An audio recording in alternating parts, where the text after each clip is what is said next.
Ay, hala. Ano na nangyari? Yung ano niya, yung pantalon niya parang puno na ng tae. Ha?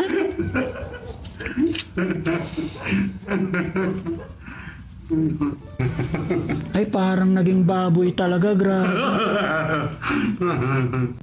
Ano yung kinakain niya? Plastic? Plastic? Ninunguya niya yung plastic?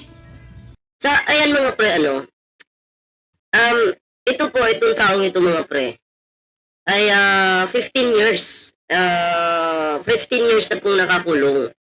Tapos ganyan po yung sitwasyon. Tapos ang ginagawa, pag pinapaliguan po siya, no, binubuhusan na lang po. Binubuhusan na lang. So, hindi po siya pinapalitan ng damit, no? Or pag tumatay din po siya, diyan na lang po sa kanyang kulungan. Pansin nyo naman yung video na yan, no? Pasintabi po sa mga kumakain na. Ano siya, may mga, yung dumi niya, dumidikit na po sa balat. Yung buhok niya ang haba po. 'Di ba? Sa pagkakaalam ko, kulay itong damit niya pero naging kulay brown na. 'Di ba? And then, yun na nga. Nakita namin ito ni Jelay mga pre. At tropa to ni Jelay eh. Oo, naalala ni Jelay, may ganun pala. And then, pinuntahan namin ng gabi, no? And then, nakita namin yung sitwasyon, binidyohan ko siya, and then, pinasa ko kay Daddy Frankie, sabi ko, sana matulungan nila at ma-rescue kasi kawawa po talaga, 16 years, grabe, 'di ba? So, dito sa video na to mga pre, makikita po natin kung gaano po siya talaga kawawa. Meron naman po siyang kapatid, pero syempre, dahil sa hirap ng buhay, 'di ba? Hindi siguro hindi siguro nakakakain ng tama dahil sa sobrang hirap ng buhay, 'di ba? O sa tamang oras, gano'n. Makikita nyo dito mga pre, yung video na to, kung nandyan lang po kayo, mabaho po talaga. Amoy dumi po, pasintabi po sa mga kumakain dyan. Tapos yung plastic, ninunguyanan niya mga pre. And then, pasalamat tayo sa Team Daddy Frankie kasi sila po talaga yung nandyan agad, nag-rescue po talaga. Na-rescue po talaga nila. Diba?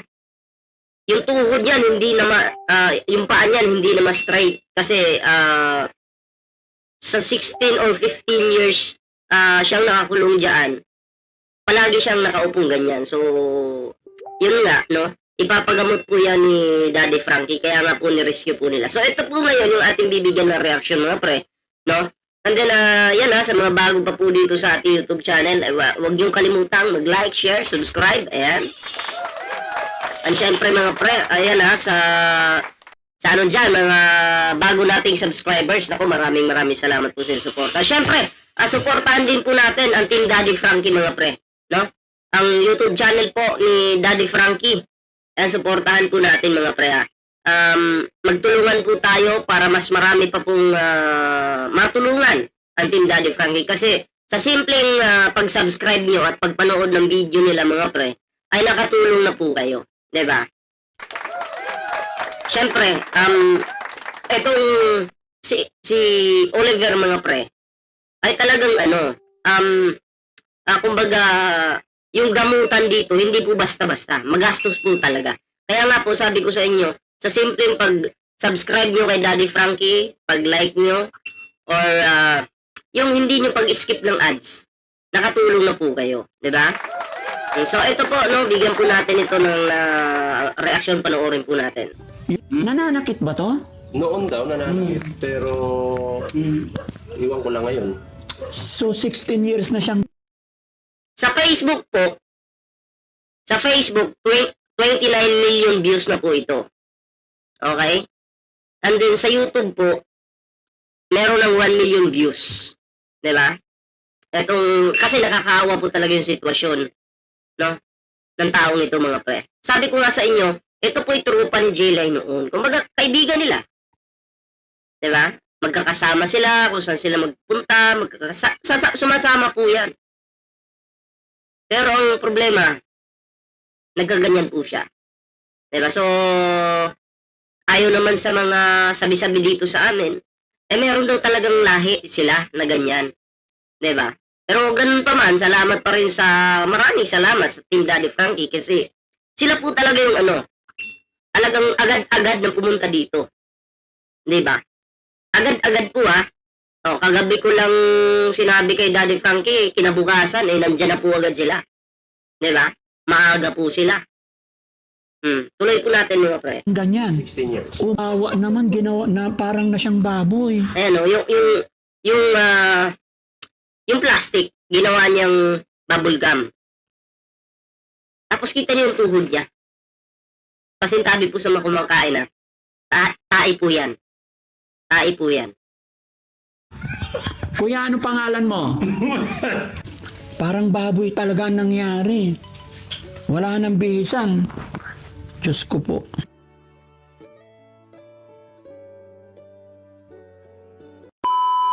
Malayo pa ba, pare? Doon? Ay, ito. Oo, yan. Ay, hala. Hindi nga nakapag-prepare si Daddy Frankie nakapag siya diyan, nakasapatos. Pero ganun pa man po, alam niyo naman si Daddy Frankie, wala pong arte sa katawan niyan, di ba? O basta pag nangangailangan ng tulong, nandyan po agad sila. Kulong na talaga? Matagal na daw yan mga 16 years na daw. Ay, hala. Ano na nangyari?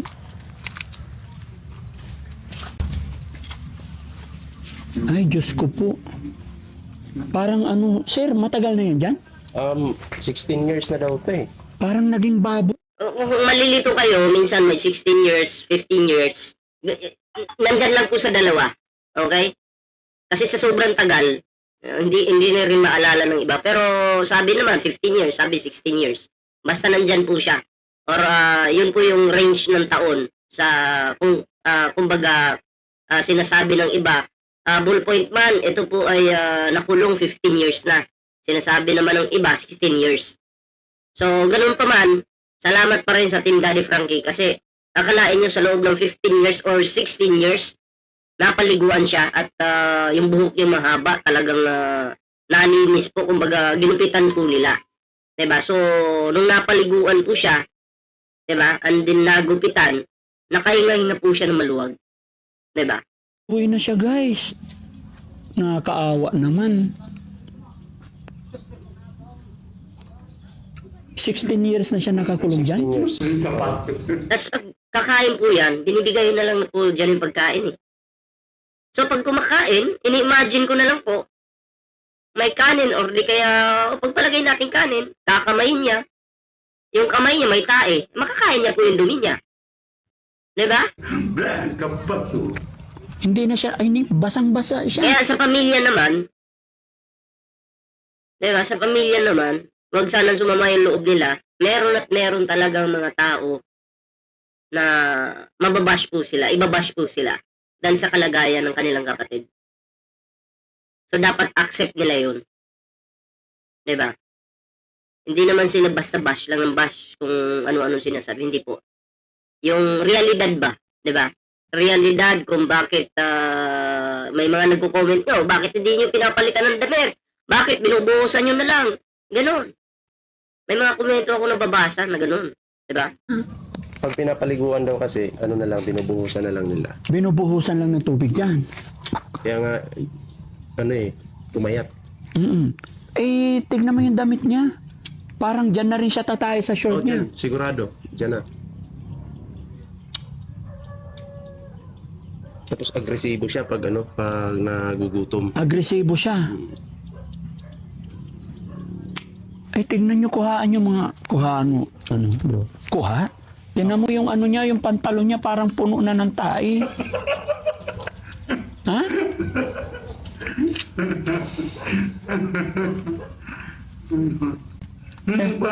Kuya, anong pangalan mo? Anong pangalan mo? Ha?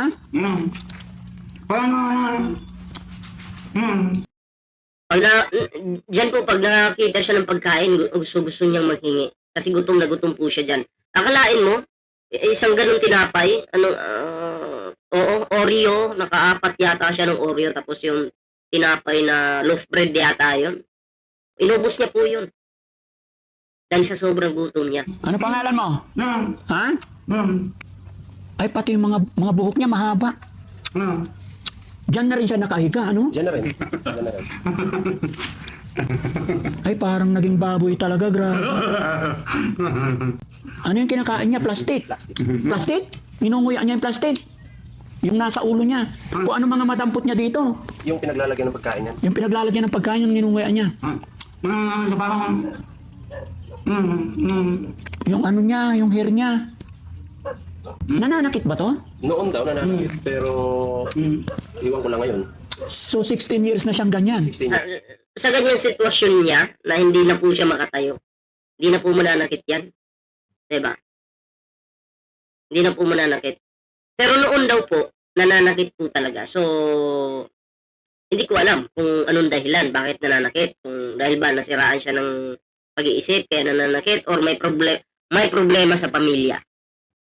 Diba? Yun yung tanong. Kasi ang nakakaalam po talaga sa kwento ng buhay nito, si Jela, yung misis ko po. Kasi tropa nila to eh, magkakaibigan sila nun eh. Diba? O, maaari nga kasi yung rehas, nakalakalawang na. Ano pangalan niya? Hindi ko yung kamag-anak yung nakakaalam. Saan ang mga kamag-anak? Malalayo sila rito? Magkalapit lang kami dito. Pero kawawa naman, ginawa na parang na siyang baboy. Kuya, ano pangalan mo? Tanggalin mo yung plastic na kinakain mo. Tanggalin mo muna yung plastic. Tapon mo, tapon mo. Ha? Tapon mo yung plastic. Tapon mo muna yung plastic. Tapon mo. Hindi, yun nasa bibig mo. Hindi pagkain yan. Plastic yan. Akin na. Yung plastic. Kung inaakala niyo putik yung nasa tuhod niya, mga pantalon niya, hindi po, dumi niya po yan. Diba? Imagine niyo, ganyan siya. Papaliguan siya ng tubig. Bubuhusan na lang siya ng tubig. Hindi sasabunan, binuhusan na lang ng tubig. Then tapos na. Tapos buong gabi matutulog siya ganyan, basa yung semento. Tapos imagine niyo araw-araw ganun, palaging basa. 'Di ba? So grabe yung paghihirap ng taong ito. Tapon mo, palit tayo, palit. Ninunguya niya kasi yung plastic pag nalunok niya yan, delikado. Ha? May asawa ba to, bro? Wala eh. Binata to? Oo, pero ang alam ko nakapag-elementary pa siya tapos nagkaganyan na.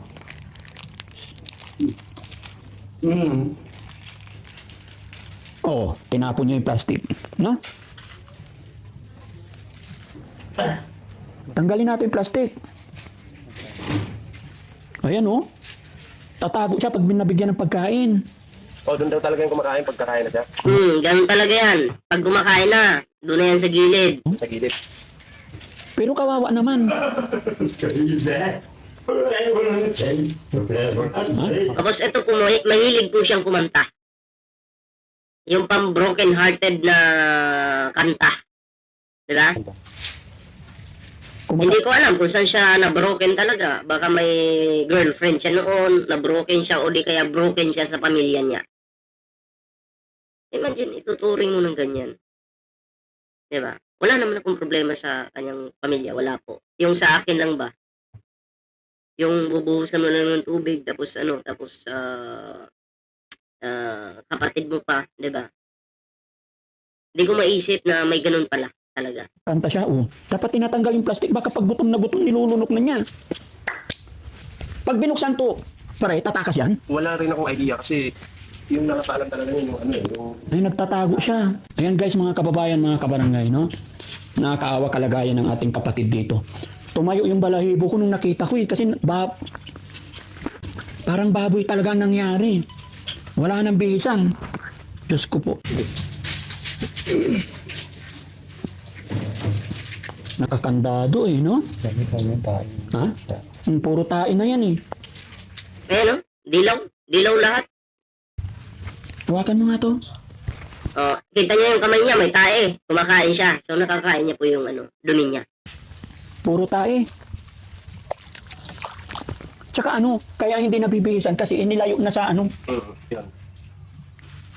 Tapos pansin niyo, sa pantalon niya may bumubukol doon. Dumi po yan.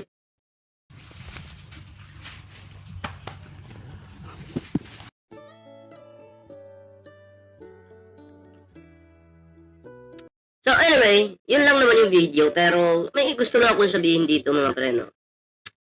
Sana po, patuloy po nating suportahan ang Team Daddy Frankie kasi maganda naman yung kanilang intensyon.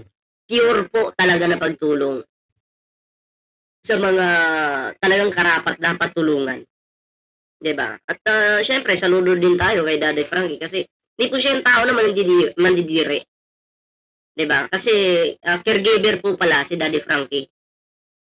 'Di ba? Napagdaanan po pala niya yan. Kaya nga lang, mas malala po ito. Itong kanilang pinaliguan, binihisan, ginupitan, nilinisan, mas malala po ito. Sa pamamagitan po ng pagpanood ninyo sa kanyang YouTube channel at hindi pag-skip ng ads, kayo po ay nakatulong na. Ayan, kay Daddy Frankie. Okay? And then, yun, magtulungan lang po tayo. And then, share po natin yung mga videos ni Daddy Frankie mga pre. Kasi, hindi po basta-basta yung gagastusin dito sa gamutan ni Oliver, di ba? Oo, matindi pong gastusan. So, sa pagpanood po ninyo sa mga video po ni Daddy Frankie, syempre yung Team Daddy Frankie, subscribe din po natin yan. May mga channel po sila mga pre. I-subscribe po natin. Ayan na. Magkaisa po tayo para sa tuluyang paggaling po ni Oliver, di ba? Sabi ko nga po sa inyo, nakakilala po talaga niyan, walang iba kundi si Jelay talaga. Nagulat nga, first time ko din makita yan si Oliver nung dinala ko dun sa kulungan niya. Gabi pa yun. Di ba? Gabi pa po yun. Nung dinala ko dun, hindi ko lang alam kung may pakita ko dito. Kasi binidyohan ko siya eh. Binidyohan ko po siya. Sinend ko kay Daddy Frankie. Sabi ko, sana po matulungan. Di ba? I-check ko lang po dito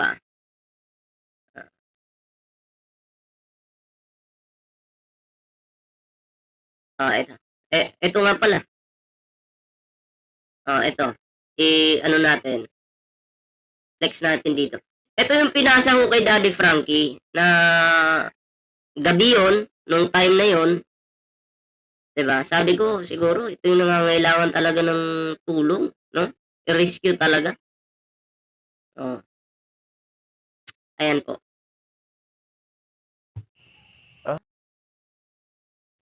Yan po siya, oh. Kita niyo yung buhok niya. Tai po yan lahat. Yung nandiyan sa buhok niya. Totoo po yan. Dumi po yan. Diba? Tahimik lang siya dyan. Pero pag sinusumpong po, diba? Maingay. Ang gusto niyan, puro pagkain, matakaw po siya sa pagkain. At sabi pa nila, mahilig daw, pag nakita daw ng sigarilyo, nagiging agresibo kasi gusto niyang manigarilyo din. Diba? Yan, dinala po ako dyan, pinuntahan namin, binidyo ko, and then yan po yung sinend ko kay Daddy Frankie. Hindi ko masyado makita dyan sa gabi na yan. Gabi kasi madilim talaga. No? Nahawakan ko pa nga yung buhok niya. Yung pala tae na yun. Tae na po pala yun mga pre. Tae na po pala yung nahawakan ko. Hindi ko alam kasi gabi nga. Diba? Pero yun, at least pasalamat po tayo. Nandyan po ang team ni Daddy Frankie. No? Andan tumulong. Wala pong halong kaplastikan yan.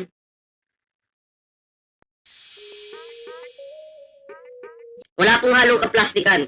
Kundi ang masasabi ko talaga dito, pure po na pagtulong. Diba? Pure po. Nakakaawa man yung sitwasyon niya, pero sana diba? Tulungan natin ang Team Daddy Frankie sa pamamagitan ng hindi pag-skip ng ads, okay? Sa pag-share ng mga videos ni Daddy Frankie, at syempre yung team niya mga pre, may mga channel din po yan.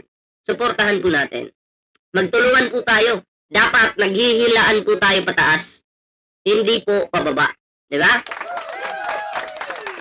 So, yun. Ayun ginaganyan ko ng kamay ko. Ayaw niyang hawakan yung kamay ko.